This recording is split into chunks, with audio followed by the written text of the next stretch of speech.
Satu penambang emas ilegal Gunung Botak tewas, diduga keracunan gas beracun.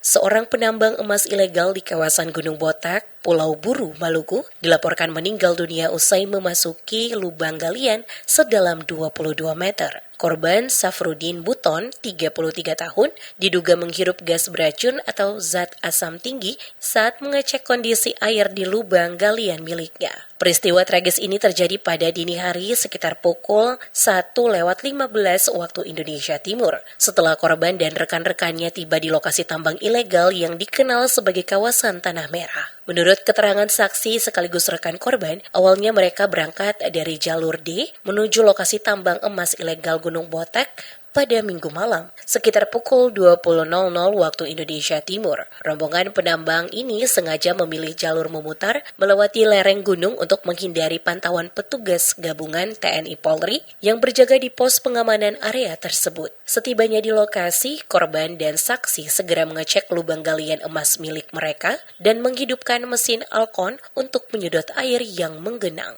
Tak lama berselang, korban memutuskan masuk ke dalam lubang untuk memeriksa kondisi air. Curiga karena korban tak kunjung keluar, saksi menyusulnya. Namun, akibat tingginya konsentrasi zat asam atau gas beracun di dalam lubang, saksi segera keluar kembali dan berteriak meminta korban segera naik. Menyadari ada yang tidak beres, saksi melaporkan kejadian tersebut kepada aparat keamanan yang sedang berpatroli di area Gunung Botak. Petugas gabungan segera merespon laporan tersebut, mereka memasang alat bantu oksigen dan kembali menghidupkan mesin alkon untuk menyedot air guna mempermudah proses evakuasi. Setelah upaya intensif, jasad Safrudin Buton berhasil dikeluarkan dari lubang galian emas pada pukul 2:45 waktu Indonesia Timur. Kasus ini ditangani oleh pihak berwenang setempat.